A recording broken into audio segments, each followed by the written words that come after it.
Aqui em nossos estúdios, o deputado federal democrata Mendonça Prado. Deputado, boa tarde. Boa Tudo tarde, bem? Batalha. Boa tarde, telespectadores do Canal 20. Satisfação tê-lo aqui em nosso programa, Mendonça. Obrigado. Mendonça, você é um político super atuante e não daqueles políticos que são chamados Copa do Mundo, que só aparece de 4 em 4 anos, né?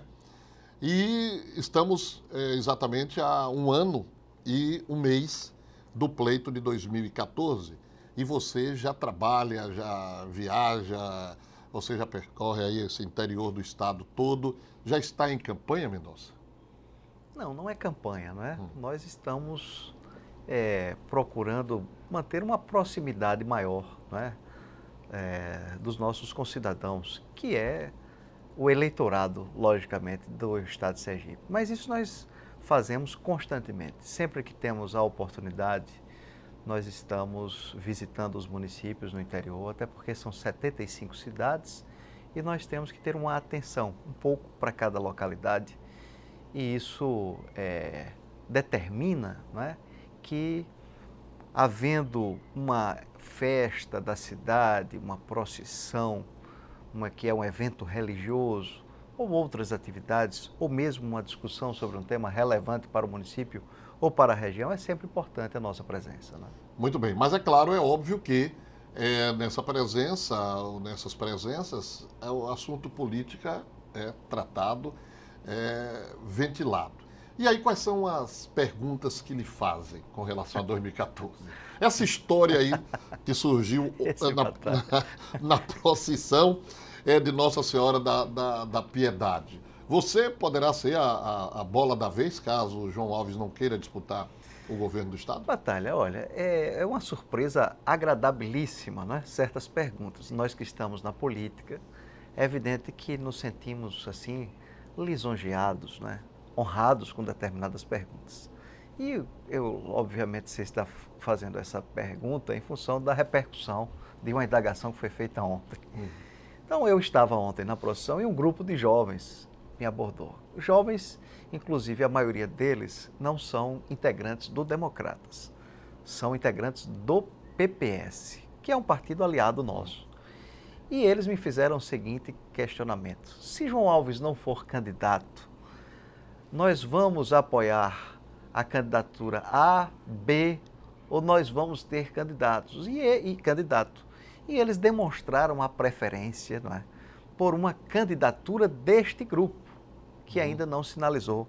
E o nome que nós temos é o nome de João Alves Filho, obviamente. Eu, logicamente, respondi que o nome é o de João Alves. Eles continuaram com o questionário e perguntaram se eu toparia ser. Eu disse a eles que em outros momentos eu já topei os desafios. Fui candidato a prefeito, por exemplo, no momento em que não havia outro nome querendo participar da disputa. Então eu digo sempre que eu estou à disposição do partido, o que é natural de todo integrante, que é fiel à sua agremiação partidária, que tem compromisso com a sua sigla. E eu acho que sou um político assim, porque desde o início estou no meu único partido. Aliás, o Partido Democratas, nós estamos conversando aqui em nome da UNIT, pós-graduação UNIT, você entre os melhores do mercado. Confira cursos na área de gestão, direito, saúde, economia, odontologia, educação e gastronomia. Inscrições abertas no www.unit.br/pós. Aliás, como eu dizia, o Partido Democratas está vivendo um excelente momento no que diz respeito às pesquisas, porque todas elas que são feitas, nós temos acesso, não só a pesquisas feitas pelo próprio partido, o DEM, como por outros partidos também, onde o prefeito João Alves Filho lidera com folga a disputa para o governo do estado. De forma até surpreendente. Quando eu digo de forma surpreendente, não pela liderança de João Alves, mas porque o outro executivo, que é o governador em exercício Jackson Barreto, quando são 3 nomes colocados nas pesquisas, João Alves, Eduardo Amorim e Jackson aparece em terceiro. Mas aconteceu a semana passada uma outra pesquisa do Instituto W1, onde se colocou o nome de Valadares, e aí Jackson Barreto despecou para o 4º, e havendo a hegemonia de João Alves, que ganharia no primeiro turno se a eleição fosse hoje. Quando fala-se em pesquisa, quando se realiza pesquisa para o Senado, aí é covardia. Né? O nome da senadora Maria do Carmo aparece também despontando e liderando com muita folga. Então, quer dizer, como se diz no linguajar popular, o Democratas tem 2 paus de bico para o próximo ano, né? Senado e o governo do Estado. Então você respondeu governo. E o Senado? Se Maria do Carmo, senadora, não aceitasse concorrer a mais uma reeleição, você toparia? Olha, essas questões a gente discute, nós conversamos, dialogamos sobre o tema, mas nada disso se resolve individualmente, não é? Essas são decisões tomadas por uma agremiação partidária. E tudo depende da circunstância, do momento, da hora. Nós estamos ainda com muita antecedência do prazo de uma convenção. Então eu vejo que o momento agora é apenas, como diz no popular, de trocar cavalos, de conversar, mas sem nenhuma decisão, sem nenhuma definição. Nós estamos ainda sem saber quais são os times que participarão do campeonato. Nós não sabemos quais são os adversários, nós não sabemos quais são as coligações, as definições. Então não há como decidir sobre tal tema agora. Mas eu sou um integrante do partido, assim como todos os demais. Todos estão aptos para disputar os diversos cargos eletivos e eu me coloco como uma pessoa capaz para participar de qualquer disputa. Deputado Mendonça Prado, há 3 semanas mais ou menos, na coluna que tem um dominical no Correio de Sergipe, eu abordei a questão da sobrevivência do PT aqui em nosso estado, porque o PT, quando chegou ao poder, lá por 2002, com Lula na presidência da República, Deda aqui na prefeitura e tal, e onde o PT tinha a chave, podemos dizer assim, do comando do estado do município, se dizia que era projeto para 20 anos. Lula passou 8, Dilma está completando 12, não sabemos o futuro dela, mas aqui em Sergipe, pelo menos, o PT não mostra forças, não terá candidato para o governo do estado e talvez não tenha também para o Senado. Você acha que essa era PT aqui já está acabando, Mendonça, no estado de Sergipe? Olha, o PT, no estado de Sergipe, ele criou uma referência muito forte através da figura, da pessoa do Marcelo Deda. Um homem público que tem grandes qualidades. Um grande orador, não é? Foi deputado, prefeito, governador do estado, indiscutivelmente um ícone para a sua agremiação partidária. Mas concentrou todas as atenções em apenas um nome. Infelizmente, o destino fez com que ele se afastasse da vida pública e, logicamente, há essa crise de substituição, essa crise para se encontrar nomes à altura do Marcelo Deda. Então eu creio que isso vai depender muito dos esforços de cada integrante da agremiação partidária, nos serviços que prestam à sociedade, nas ações que desenvolvem, nos seus respectivos cargos. Isso vai depender muito das figuras, vamos dizer assim, que estão lá no Partido dos Trabalhadores atualmente. Eu acho que eles deverão atravessar uma fase muito difícil em função desse afastamento do governador Marcelo Deda e também do José Eduardo Dutra, do dia a dia da política local. Mas é óbvio que o PT tem grandes nomes, pessoas competentes, preparadas, que poderão despontar como líderes. Mas é evidente que não se constrói, não se constitui liderança de um dia para a noite. Eu creio que a tendência é que nós tenhamos aí um espaço de tempo sem uma grande liderança para substituí-lo.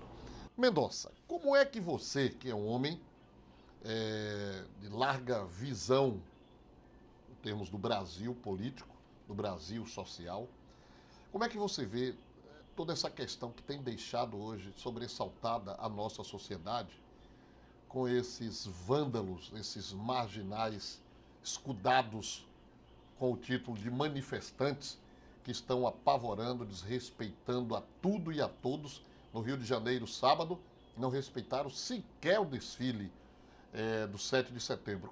Onde é que nós vamos chegar, hein, Mendonça? Olha, eu acho que nós estamos perdendo a grande oportunidade de aprimorar a nossa democracia, de aperfeiçoar a democracia, não é? Tudo iniciou de forma pacífica, a população nas ruas reivindicando melhorias dos serviços públicos de um modo geral, saúde, educação, segurança pública, transporte, uma luta de toda a sociedade por um comportamento correto da classe política, de todos os agentes públicos.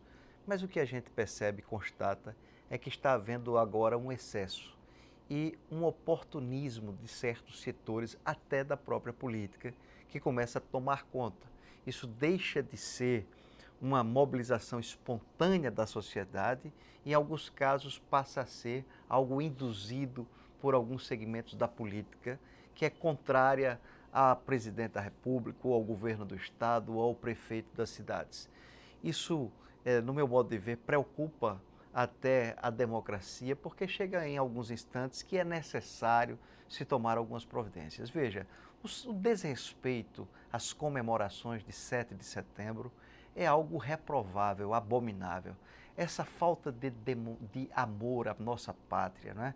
Hoje já não se canta mais o hino nacional, já não se respeita a bandeira nacional. Você veja nos Estados Unidos, por onde você passa, pelas ruas que você passa, você vê uma bandeira dos Estados Unidos, aquela demonstração de amor. O dia 7 de setembro é evidente que é o dia do grito dos excluídos, de uma marcha pacífica, mas não é o dia de baderna. É um dia de respeito à pátria, é um dia de demonstração dos cidadãos de amor aos símbolos nacionais. E eu lamento profundamente que isso esteja ocorrendo, porque eu não sou favorável, eu sou totalmente contrário. Eu acho que nós devemos ter disciplina. O que está escrito na nossa bandeira é ordem e progresso. É evidente que nós temos que contestar contra as mazelas, contra os erros, reivindicar melhores serviços, mas destruir o patrimônio público, não é? Quebrar o patrimônio público, mostrar de forma desordeira e mal educada um desamor à pátria e ao Brasil, eu acho que isso deve ser repelido com o vigor da lei, não é? Nós não podemos aceitar a bagunça, a baderna. Eu acho que esses vândalos têm que ser efetivamente punidos com a força da lei. A sociedade brasileira é conservadora, ela quer ordem, ela quer disciplina, ela quer serviços de qualidade, mas ela não quer que marginais atuem em nome da sociedade ordeira.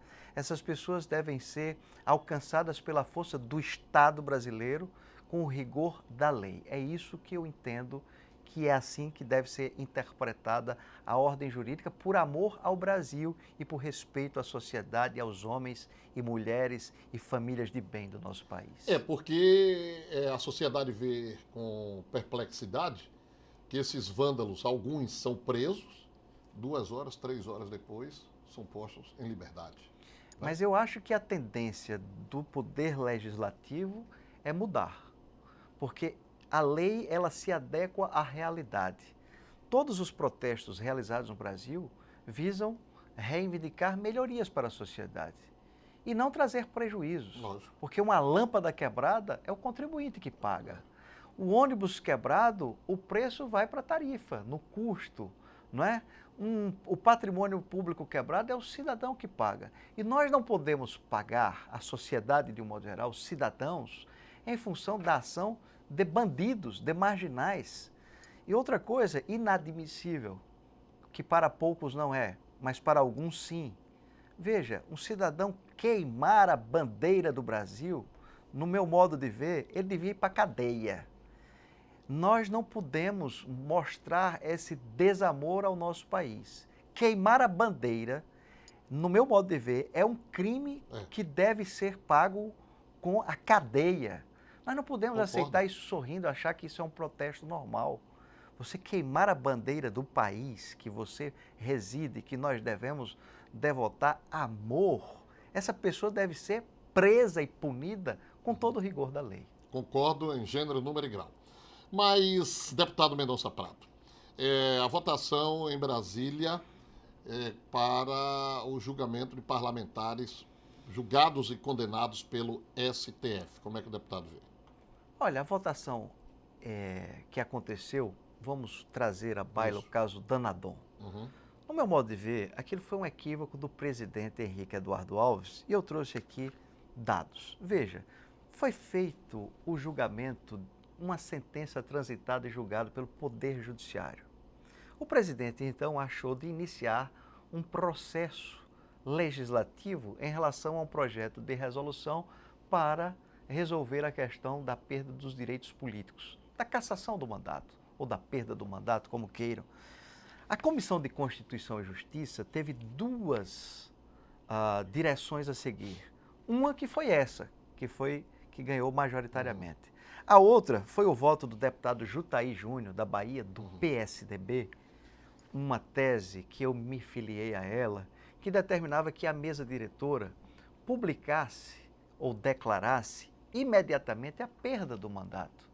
O presidente não tinha que encaminhar esse processo para uma votação secreta no plenário. O que é que o Poder Legislativo vai fazer? Nós somos deputados, nós não somos juízes. Então a perda do mandato deveria ter sido declarada imediatamente. Você acabou com a imagem do Congresso Nacional. Quer dizer que você tem um deputado hoje, porque ele é um deputado, né, cumprindo pena no presídio. Quer dizer, uma incongruência, algo que nós não podemos aceitar por hipótese alguma. É algo que você não tem nem como explicar à sociedade. E a culpa é única e exclusivamente, me desculpe a ausência, mas do presidente Henrique Eduardo Alves. Ele foi de uma incompetência fora do comum, porque ele não tinha que submeter isso ao plenário, porque corria esse risco e todo mundo sabia.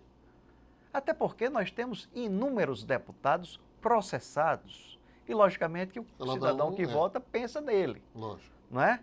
Se está errado ou certo, ele está pensando nele ali. E o voto secreto mais ainda. Então, o presidente tinha que atender ao que foi dito no voto do deputado Jutaí Júnior, que ele tinha que declarar, publicar a perda do mandato. E esse voto foi aberto na Comissão de Constituição e Justiça. Nós votamos nessa tese do deputado Jutaí Júnior. Até porque, repito, nós não somos juízes, nós não temos competência para julgar um deputado em relação a crimes comuns. Nós podemos até julgar um deputado em relação à quebra do decoro parlamentar, mas sobre crime comum, de formação de quadrilha, de peculato, de estelionato, nós não temos preparo intelectual, na sua grande maioria, porque são pessoas que não têm origem das carreiras jurídicas. E nós não temos competência legal, nós somos integrantes do poder legislativo. E outra coisa, nós não temos poder para reformar uma sentença judicial transitada e julgada. Então, numa linguagem popular, isso foi uma verdadeira maluquice praticada pela Câmara dos Deputados. E isso depõe contra o Congresso, como você mesmo falou, né? Totalmente, né? Nós temos, infelizmente, eu, deputado, sou colega de um presidiário. Essa é a realidade. E quem nos impôs essa condição ridícula, infelizmente, foi o presidente da Câmara dos Deputados. Tem como rever? Não tem. Rever o quê? Não é? Só se anular a sessão. Só se anular a sessão. Agora, infelizmente, não é? Há quem diga que há um interesse em relação a casos futuros de parlamentares julgados, alguns já pelo Supremo Tribunal Federal e outros que estão na fila de espera. Isso é lamentável, mas é a realidade do nosso país e eu espero que, através do voto aberto, né, esses fatos não ocorram mais no nosso país. Aécio Neves disse que o Brasil não tem presidente e sim uma candidata desesperada a recuperar índices de popularidade. Você concorda? Olha, mais ou menos. Eu gosto muito do Aécio Neves, mas eu talvez não esteja, não é satisfeito com o que ele está pronunciando.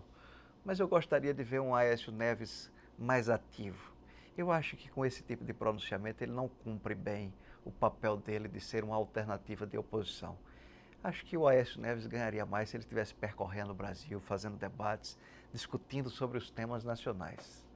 Diante disso, você acha que... Ele fala bem, mas para o que ele se dispõe a ser, eu acho que era melhor ele optar por outros caminhos do que esse tipo de discurso. Então, diante de atitudes como essas, e Aécio Neves, que é apontado como um dos principais nomes de oposição a Dilma, fica difícil ela vir a perder uma reeleição?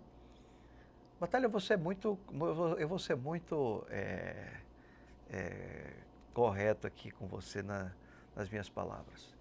Eu acho que se os partidos de oposição não levarem a sério no Brasil a condição de oposicionistas, de contestar e de mostrar que são diferentes do governo que aí está, essa oposição do Brasil, infelizmente, liderada até pelo próprio Aécio Neves, não vai para lugar nenhum. Eu acho que a oposição precisa ter maior vontade de chegar ao poder. A oposição no Brasil precisa trabalhar, apresentar propostas diferentes, mostrar ao Brasil que realmente quer. Esse discurso aí não vai levar a nossa oposição, da qual eu também faço parte, aí seria uma autocrítica, a lugar nenhum. A presidente passou por todo esse problema que nós acompanhamos e está voltando a crescer, e o nosso pessoal de oposição ficou só na oposição. Acho que o Aécio Neves precisa buscar novas forças, outros caminhos, porque com esse discursozinho no diminutivo, nós não vamos para lugar nenhum. Serra já passou a época dele? Não sei. Acho que Serra é um grande gestor, um homem público qualificado, não é? E eu acho que o Aécio Neves precisa se mostrar muito mais como candidato para superar as deficiências do José Serra. Eu gosto muito do Aécio Neves. Acho que Minas Gerais, inclusive, é um grande exemplo para o Brasil em termos de gestão pública. E ele tem esse preparo, essa capacidade. Mas para chegar à presidência da República não são apenas essas referências, né? É preciso crescer junto ao eleitorado, ter mais densidade eleitoral. E eu vejo o Aécio Neves muito concentrado ali em Brasília. Para quem quer ser presidente da República é muito pouco. Eduardo Campos. Não sou muito simpático. Sou simpático à gestão pública, à realização dos atos administrativos do Estado de Minas Gerais. Eu acho que precisa dar amplitude, precisa mostrar. Agora, o candidato precisa ter energia suficiente para empolgar a população, nos liderar essa oposição.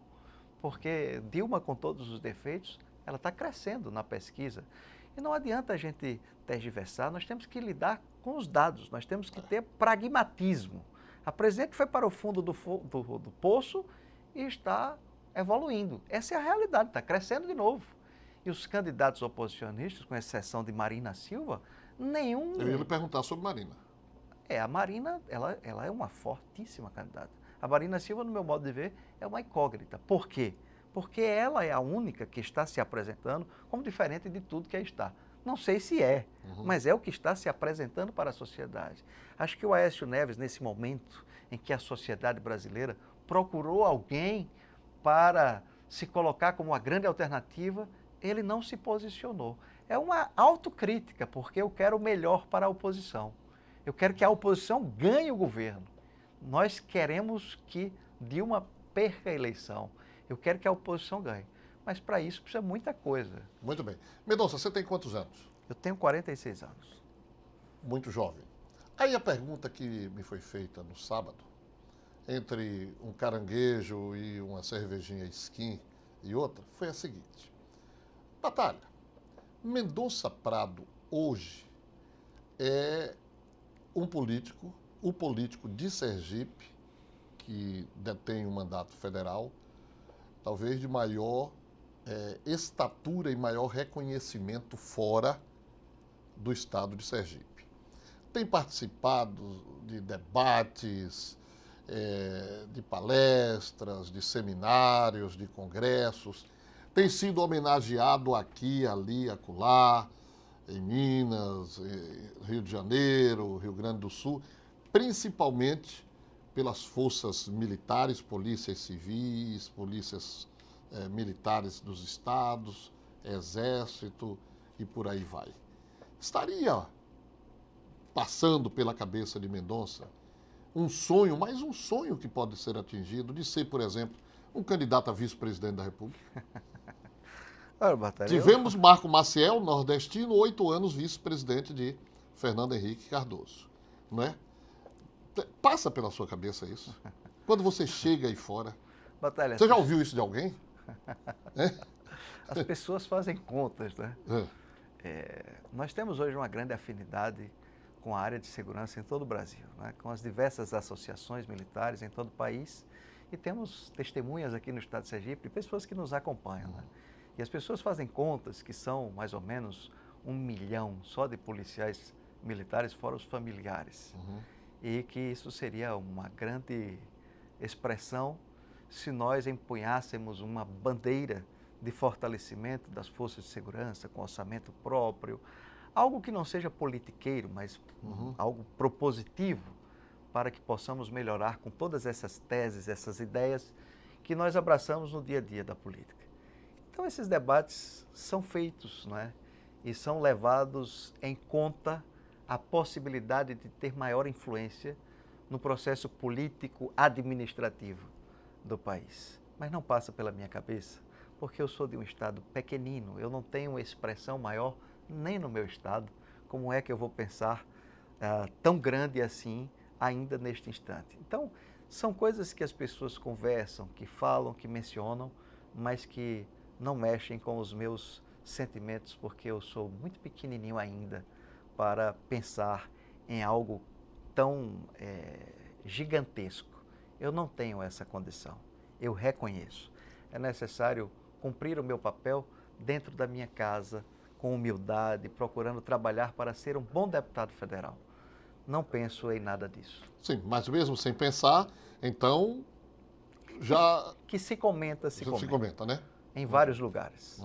Mas eu sou um homem que sei qual é o tamanho do passo que eu posso dar. E estou muito distante disso. Nós temos que agir com humildade e dentro da realidade. Eu ainda sou muito verde para participar de um debate... Literalmente verde. Literalmente verde. Para participar de um debate ainda com essas características. Eu não quero, por hipótese alguma, pensar algo que não está ao meu alcance. Isso são sonhos, não é? De pessoas que eu até agradeço e fico muito feliz e lisonjeado, orgulhoso até. Mas tudo tem a sua hora, o seu momento, e é necessário que se avalie tudo. Ainda não é hora nem de pensar em outras funções. Imagine nessa, está muito além do meu alcance. Ok. Deputado Mendonça Prado, satisfação muito grande recebê-lo aqui no nosso programa, e eu não me canso sempre de parabenizá-lo pelo trabalho excepcional que você desenvolve em Brasília em defesa dos nossos interesses. Muito obrigado, Batalha, por mais essa oportunidade. Um abraço, portanto, ao deputado federal Mendonça Prado, do Partido Democratas, que falou aqui no programa Batalha na TV.